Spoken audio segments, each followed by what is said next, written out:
जो 10 लाख के परिवार हम लोग भटक रहे हैं, ये पाप महापाप माननीय नीतीश कुमार जी को भोगना पड़ेगा। नीतीश कुमार को समझ में नहीं आ रहा है कि हम क्या करेंगे। और ये अनुबंध की सरकार है भाई साहब, यहाँ रोजगार मांगेगा तो लाठी मिलेगा। सरकार को क्यों भय है सचिव से? बिहार के जितने भी आम जनता हैं, या तो पुराने सचिव हैं या नए सचिव आने वाले हैं या फिर बाकी और लोग जनता है, उनको भी सतर्क होने की आवश्यकता है। आने वाला समय ये कुर्सी कुमार नहीं रहेंगे और आने वाला तेजस्वी यादव जी होंगे, वो सचिव को रेगुलर कर देंगे, सरकारी कर्मी की दर्जा दे देंगे, नौकरी दे देंगे। नमस्कार, मैं युवराज, आप देख रहे हैं डेमोक्रेटिक लाइव। इस वक्त मैं जीएससी फील्ड में मौजूद हूं। क्यों मौजूद हूं ये भी मैं आपको बता दूं, चूँकि इन लोगों को गर्दनी बाग में बैठना था, लेकिन गर्दनी बाग में बैठने नहीं दिया गया। और ये क्यों नहीं दिया गया, यहाँ वो कुछ वार्ड सचिव हैं, उनसे हम समझने का प्रयास करेंगे क्यों नहीं आप लोगों को गर्दनी बाग में बैठने दिया गया। देखिए, सरकार कहीं ना कहीं हम लोगों को बात को दबाना चाह रहा है। हम लोगों को आवाज़ जो है ना, उसे दबा करके ख़त्म करना चाहता है। हम लोग जो इस आंदोलन का उद्देश्य हम लोगों का था कि हम लोग सरकार से मिले, जो पंचायती राज मंत्री हैं उनसे मिलना था, पंचायती राज डायरेक्टर से मिलना था। हम लोग मिलने के लिए आए हैं, उनसे अपने शांतिपूर्ण प्रदर्शन करने के लिए हम आए हैं। हम लोग लड़ाई झंझट के मूड से नहीं आए हैं। इसलिए कोरोना गाइडलाइन को देखते हुए हम लोगों ने बहुत कम जनसंख्या अपनी बुलाई है, ताकि हम लोग कोरोना गाइडलाइन को भी पालन कर सकें। और ये लोग चाहता है, पूरा पटना पुलिस हाईलाइटेड हो गई है कि जहाँ भी वार्ड सचिव है उनको हटाओ। तो वार्ड सचिव से क्या दुश्मनी है आपकी? हम लोग अपनी मांग को रखे हैं। आज कोई भी व्यक्ति अगर 4 साल पूरे पंचवर्षीय हम लोग काम किए हैं सरकार का, और वो हमको बगैर मानदेय का खटाया है, और हमें जब अपनी मानदेय मांगा तो उन्होंने हमें वहाँ से हटाने का काम कर रहा है। वो लेटर जारी कर दिया डॉक्टर रंजीत कुमार जी ने कि अब वार्ड सचिव को हटा करके पुनः से नया गठन करो। भाई 1,14,000 हम लोग वार्ड सचिव हैं, 14,691 वार्ड सचिव हैं। अब फिर 1,14,000 वार्ड सचिव को हटा करके पुनः फिर 1,14,000 वार्ड सचिव को बहाल कीजिएगा। अच्छा, एक सवाल एक सवाल मेरा है, आप लोगों ने 4 साल सरकार के साथ काम किया। 4 साल काम करने के बाद आप लोगों ने अस्थायी करने का, नौकरी मांगने का सरकार के पास अपना एक प्रस्ताव दे दिया, उधर नौकरी मांगते। लेकिन अगर पहले आप सरकार से ये बोलते कि हमें अनुभव के आधार पे एक सेवा विस्तृत कर दिया जाए, तो ये ठीक नहीं रहता। अब 4 साल की 4 साल में नौकरी ही मांग रहे हैं। अभी जो हम लोगों ने अपनी मांग रखा है कि जो आप पुनः गठन कर रहे हैं, तो पुनः गठन कर रहे तो अनुभव के आधार पर हम लोग जो 4 साल काम किए हैं सरकार का, आप हमें ही पुनः क्यों नहीं रख रहे हैं? हमें हटा करके दूसरे को रखने का क्या ज़रूरत है? जबकि फिर से नया आदमी आएगा, उनको नया आदमी आने के बाद उनको एक तो अनुभव नहीं है काम करने का। आज उनसे नौकरी मांगा, वो घबरा करके 1,14,691 आदमी को कैसे नौकरी दे सकते? रिप्लेस कर दिए वो। बिहार में इतनी नौकरी है ही नहीं। उनके कथन से बिहार बेरोजगार पूरा तरह बेरोजगार हो गया है। आज जो लोग हम लोगों को देख रहा है, मैं उन सभी से आग्रह करूंगा कि ये बिहार सरकार जो अभी चल रही है, आने वाले समय में हम लोगों को तो बेरोजगार कर दिया, किसी को फिर रोजगार देने का काम नहीं करेगा। ये झूठे सरकार है। सत्ता में आने के लिए बोलता है कि हम 19 लाख रोजगार देंगे। हम तो 1 लाख लोग हैं भाई, 19 कहाँ हैं? जब 1 लाख आदमी को रोजगार नहीं दे सकते हो तो 19 लाख को कहाँ से दोगे? रोजगार मांग तो ठीक था, नौकरी मांग रहे हैं आप। जी, आप नौकरी मांग रहे हैं। अगर आप बोलते कि सेवा विस्तृत कर दीजिए तो उम्मीद था कि भाई तो हमको रोजगार, हाँ, मान लिया। तो हम लोगों को सेवा, अगर नौकरी तो मांगना हमारा, अगर किसी भी संस्था में अगर हम 5 साल तकरीबन पूरे पंचवर्षीय हम काम कर चुके हैं, तो क्या लगता है आपको हम नौकरी का अधिकार के लायक नहीं है? अधिकार तो है, अधिकार हम, मेरा भी आपका है, सबका अधिकार है। लेकिन सरकार की जो स्थिति है, रोजगार तो अभी हमको आप नौकरी नहीं दे सकते। रोजगार तो दूर, नौकरी नहीं दे रही है। हमारी सेवा को विस्तार कर दीजिए आप। हमारी सेवा को विस्तार कर दीजिए। बगैर मानदेय को 5 साल खटाने के बाद आप हमको निकाल रहे हैं, ये कहाँ का इंसाफ है? चलिए, कहाँ का इंसाफ है? ये जो आप 3 सूत्रीय मांग रखे हैं, इसमें अगर आप सेवा विस्तृत का भी मांग रखते, एक ये मांग आपका रहता, तो क्या ये नहीं लगता कहीं से कहीं चूक हो गया है? जी नहीं, हम लोग शुरू से ही, जब 2 वर्ष हम लोग का कार्यकाल पूरा हुआ, उसके बाद माननीय पंचायती राज मंत्री साहब हम लोग को डिक्लेयर बोले कि 2 साल कार्यकाल और बढ़ा दिया गया। इसी टाइप से फिर से हम लोग को विस्तार कर देते तो हम लोग को कोई आपत्ति नहीं था। मांगना विस्तार का तो आप मांग किया ही नहीं, आपने हमेशा हम लोग मांग किए हैं। सरकारी कर्मचारी जी नहीं, ये मेरी मांग थी, लेकिन वो 3 सूत्री मांगों में ये भी था कि हम लोग को नियमित किया जाए, विस्तार किया जाए। उसके बाद हम लोग को मानदेय देने की विचार अगर सरकार की अभी सरकार कर रही क्या है। मांग थी? तीनों सूत्रीय हमको बताइए। 3 सूत्री मांग में था पहले कि हम लोग को पहले नियमित करे, विस्तार करे, दूसरी हम लोग को सरकारी कर्मचारी का दर्जा मिले, और तीसरी की मानदेय हम लोग को उचित मानदेय जो है जैसे न्याय मित्र को नियमित मिलता करे है। मतलब सरकारी करे। जी नहीं, सरकारी की तो बात की बात है, और शिक्षा मित्र तो ऐसे ही बहाल हुई थी, आंगनवाड़ी सेविका भी तो ऐसे ही बहाल हुई है, आशा भी वही स्थिति में बहाल हुई है, उसको मानदेय सरकार क्यों दे रही है? हैं? वो सरकारी कर्मा का दर्जा वो भी तो मांग रहे हैं। सरकार के लोग कह रहे हैं कि ये लोग सरकारी नौकरी मांग रहे हैं, तो सरकारी नौकरी संभव नहीं है ये देना। सरकार की मंशा गलत है, और गलत मंशा के कारण आज हम लोग को रोड पर खड़ा कर दिया है। जो 10 लाख के परिवार हम लोग भटक रहे हैं, ये पाप महापाप माननीय नीतीश कुमार जी को भोगना पड़ेगा, और ये भटजुग है। जो गलती करता है उसका सजा यही मिलता है। ये द्वापर त्रेता नहीं है जो मरने के बाद स्वर्गलोक में आपको कोई चीज़ मिलेगा। लेकिन नीतीश कुमार जी, आप सुन लीजिए कि ये 1,14,691 परिवार, हम लोग आज 10 लाख की परिवार रो रो के भटक के, हम लोग समस्तीपुर जिला से कई लोग आए हैं और रो भटक रहे हैं। ये महापाप आपको लगेगी, और ये यमराज जी को भी लगेगा, यमराज चौधरी जी को भी लगेगा। ये वही यमराज हैं, यमराज तो ले जाने वाला। सम्राट चौधरी का नाम ही बदल दिए, इन्होंने कहा यमराज चौधरी को ये भी पाप लगेगा।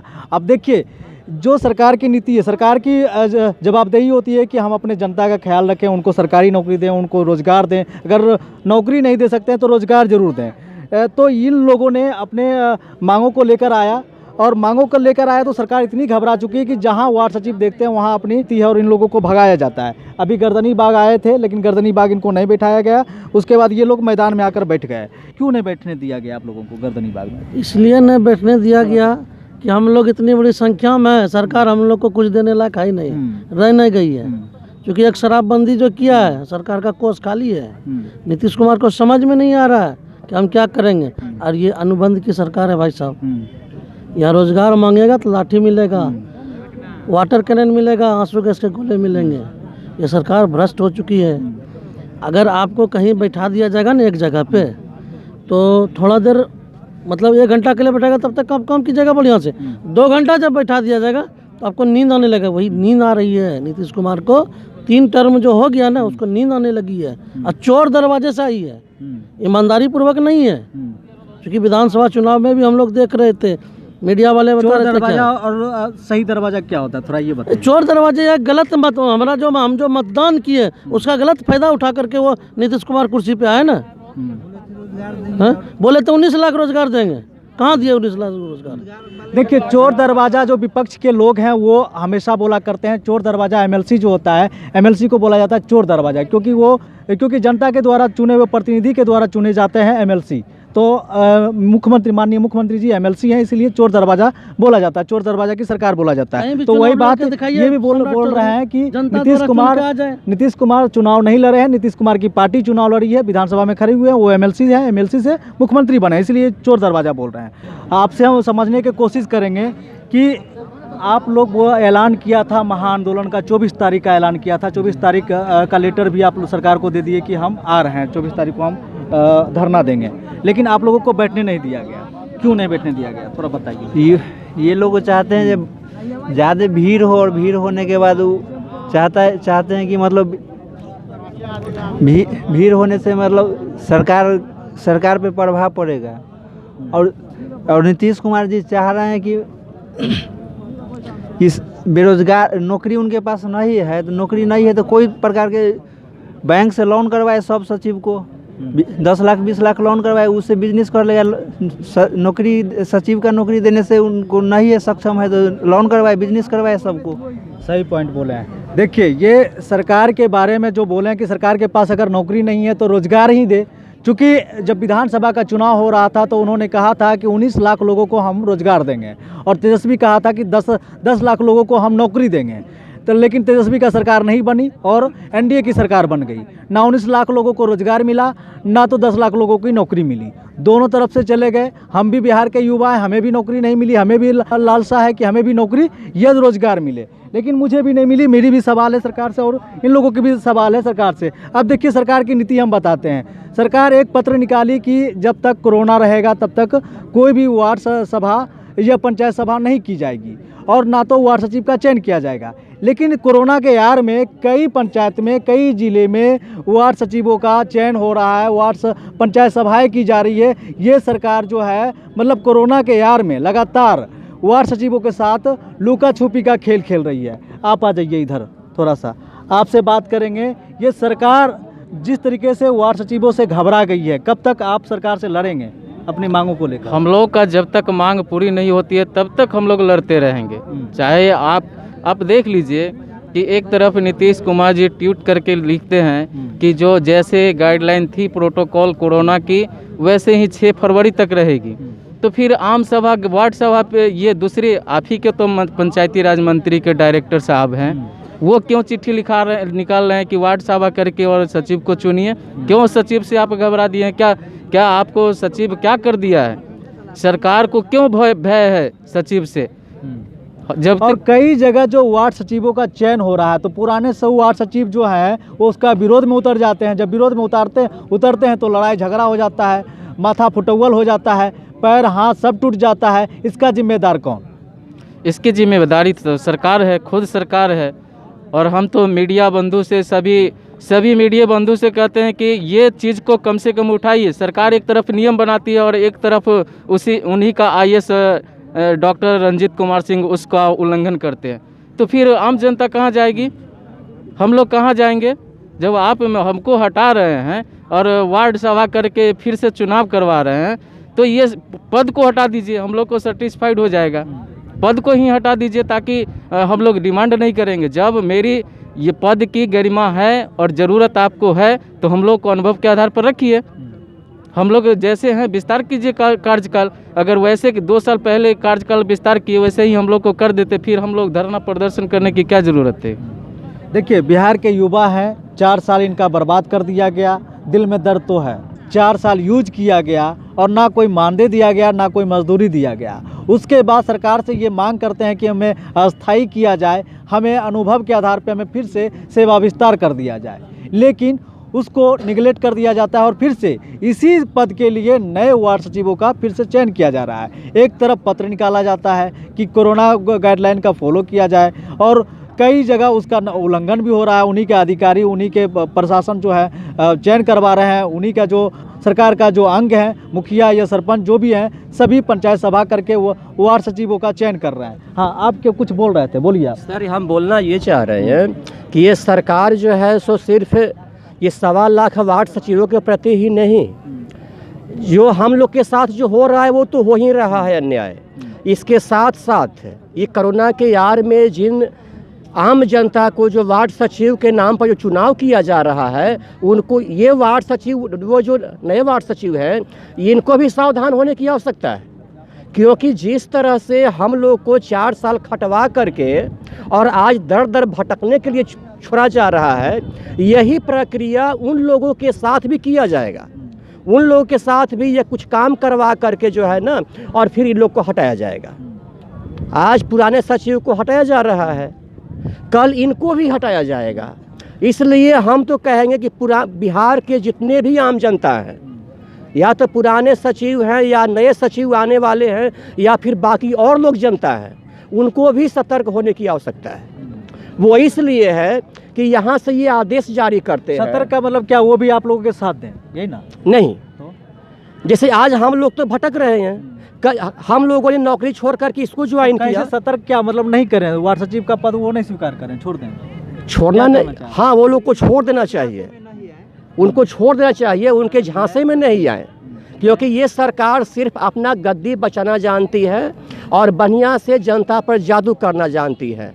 जब समय आए, जिसको जा सकता है उसको अपने गद्दी की तरफ इस्तेमाल कर लो, काम हो गया, दूध से मक्खी की तरह निकाल कर फेंक दो इसको। देखिए ये बिहार है और बिहार में त्याग पुरुष बहुत कम है। कोई नहीं चाहता है कि मुझे लाभ मिले और हम उसको छोड़ दें, वो चाहे 5 महीना का हो, चाहे 4 साल का हो, चाहे 5 साल का हो। कोई नहीं चाहता है कि मुझे आगे का थाली खींच लिया जाए, जो मिल रहा है उसे खा लो। तो ये कह रहे हैं कि वो नए वार्ड सचिव जो है उसको भी सतर्क हो जाना चाहिए। हालांकि बात तो सही कह रहे हैं कि उनके साथ भी 5 साल के बाद जो इनके साथ हो रहा है वही हाल उनका भी होना है, लेकिन 5 साल तो उनके आगे में थाली मिल रहा है, तो क्यों ना इस थाली को लपक लें। तो यही ये कह रहे हैं जो है अगली मंशा जो है नए सचिव जो बन रहे हैं वो बिल्कुल सोच रहे हैं, निर्भीक होकर सोच रहे हैं कि आने वाला समय ये कुर्सी कुमार नहीं रहेंगे और आने वाला तेजस्वी यादव जी होंगे, वो सचिव को रेगुलर कर देंगे, सरकारी कर्मी की दर्जा दे देंगे, नौकरी दे देंगे। यही वजह से वो लोग भी मारपीट कर रहे हैं और हम लोग भी चाह रहे हैं कि जब आप जन्म दिए हैं और जन्म दे के रोटी छीन रहे हैं तो फिर वैसे माँ बाप कौन काम के, कोई काम का नहीं है, तो मारपीट होना स्वाभाविक है। कि नए सचिव देख रहा है कि अगली सरकार चेंज होगी, हम लोग को नौकरी मिल जाएगी। हम लोग देख रहे हैं कि कम से कम हम लोग को वंचित कर रखिए, वंचित नहीं रखिए, और सरकारी कर्मी नहीं हम लोग को रेगुलर कर दीजिए। हम लोग सेवा करने के लिए तैयार हैं आपका। इतना 4 साल किए तो नहीं, 4 साल और करेंगे, 2 साल और करेंगे। आप जन्म दिए हैं, आप मेरे माता पिता हैं, आप हमें फिर विस्तार कीजिए, फिर हम सेवा करेंगे समाज को। तो देखिए, सरकार बोली थी 19 लाख लोगों को रोजगार देंगे, तो किस तरीके से रोजगार दे रही है इसको समझने की ज़रूरत है। 19 लाख लोगों को रोजगार देने में क्या है, 4 साल इन लोगों से काम लिया गया, फिर 4 साल अगले लोगों से काम लिया जाएगा, फिर 4 साल अगले लोगों से काम लिया जाएगा। और कई जगह कई विभाग ऐसे हैं, सभी पे संविदा कर्मी को बहाल किया जाता है, सभी जगह लोग हैं, सभी जगह उन्हीं को 4 साल 5 साल या 2 साल काम करवाया जाएगा, हटा दिया जाएगा। सरकार कहेगी हमने जब तक हमारी सरकार रही हमने लोगों को रोजगार दिया। यही नीति है सरकार की, इसको समझने की ज़रूरत है और इसका विरोध भी करने की ज़रूरत है। सरकार जिस तरीके से लोगों का उम्र एक्सपायर करवा देती है, ना वो घर का रहता है ना घाट का रहता है, उससे काम ले लिया जाता है, जो मन होता है उसे पेमेंट कर दिया जाता है या तो नहीं भी किया जाता है। जैसे कि वार्ड सचिव भाई हैं, इनको पेमेंट भी नहीं किया गया, इनसे काम लिया गया, 4 साल काम लिया गया और उसके बाद इनको पेमेंट भी नहीं किया गया। तो खैर उसमें क्या हुआ नहीं हुआ झारखंड का नहीं, अभी बिहार का मामला है, बिहार का हम उठाएंगे। तो ये जो है सो इन लोगों को बहाल किया गया और ऐसा बहाल किया गया कि कहीं भी आप काम करते होंगे तो मजदूरी तो मिलता है साहब, लेकिन ये लोग ऐसे हैं जिनको मजदूरी नहीं मिला है। कम से कम मजदूरी तो दे दिए होते, मजदूरी तो दिए नहीं, ऊपर से इन लोगों को हटा भी दिए। तो इन लोगों का मांग है कि अगर हम लोगों को हटा रहे हैं तो पहले मेरा मजदूरी दे दीजिए और उसके बाद मेरे अनुभव के आधार पर मेरा सेवा विस्तार फिर से कर दिया जाए। उसके बाद आपको अगर समझ में आए तो मुझे नौकरी दीजिएगा या फिर आगे फिर सोचिएगा। तो यही इन लोगों का डिमांड है। तो अभी तक हमारे चैनल को सब्सक्राइब नहीं किया है तो कर लीजिए और फेसबुक पे देख रहे हैं तो लाइक और फॉलो जरूर कर लीजिए। धन्यवाद।